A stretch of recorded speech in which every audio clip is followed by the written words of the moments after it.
going to come now to Father Akinwale. One of the statements which Dr. Fayemi made, and pardon me that I'll be quoting him a lot because he wrote this book, Unfinished Greatness. Interestingly, I see that you're not the first person to use that title.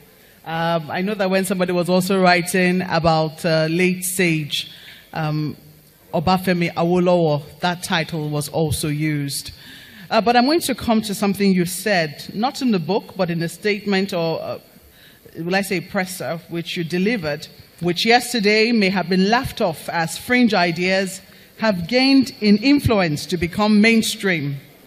So, Father, I'm going to ask you again. I'm going to ask you, well, for the very first time, how do we bring back to the mainstream those who have now been pushed to the fringes, talking about and believing and espousing the belief that Nigeria truly should be one? We need to begin by resolving a conceptual crisis. What do I mean by a conceptual crisis? Quite often when we speak about Nigeria, we collapse the distinction between country, state, and nation. We tend to think that the three mean the same. We tend to think the three are synonyms. A country is a territory. From the Latin contra terra, the land that lies ahead of you. A country is a territory. It is not necessarily a nation.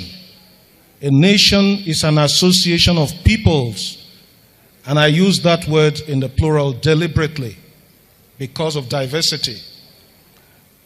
A nation is an association of peoples who identify their shared core values.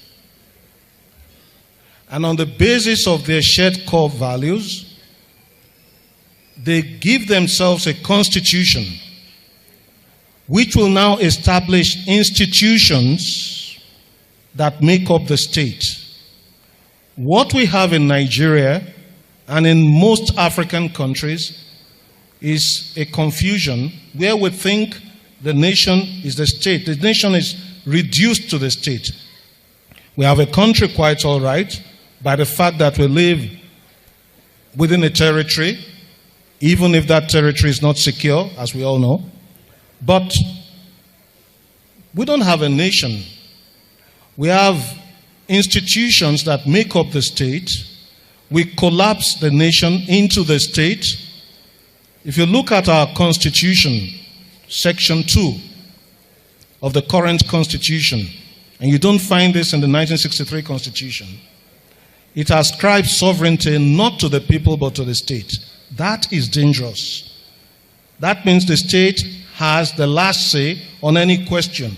That means the state is more powerful than the citizen. That is a recipe for impunity.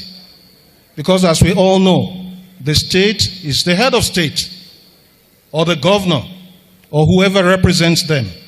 Whatever they say, we all have to comply, whether they're right or wrong. So we don't have a democracy in the true sense of the word. And until we have that, until we build a nation, we can't even talk of unfinished greatness. And I have to make a critique of the title of Governor Fayemi's book. It presupposes that there is a project that is unfinished. I am saying we have not even started the project. And we need to stop deluding ourselves. What are our shared core values? What are the things that bring us together, apart from the super egos? You know, when I had this experience, 2013, I was visiting a place called Do in Plateau State. The Plateau State governor is here. I got to Do the Friday before the Nations Cup final between Nigeria and Burkina Faso. And there was tension everywhere. But on Sunday night, when Nigeria won the game, the final match, the tension dissipated. And most people forget the fact that a young man from southeastern Nigeria received the ball from a young man from Pankshin, who had to leave Nigeria because his parents were killed. Victor Moses passed the ball to Sunday Mba scored the goal. And we didn't even ask about the local government of origin of the scorer of the goal. So what are our shared core values? If you ask the Americans, they talk of life, liberty, and the pursuit of happiness. We don't have one. And it is when we begin to identify our shared core values that we begin to build a nation. What we have right now is a state held together at gunpoint. And when the state begins to oppress the citizen, there will be cries of marginalization, there will be secessionist and separatist agitation, there will be insecurity. Now we have set up Nigeria to be a place where the state is more powerful than the citizen, and the state is oppressive. We need to retrace our steps. Quite often, Nigerians ask, which is the way forward? And I say, if you are moving in the wrong direction, you shouldn't be going forward. You should make a U-turn.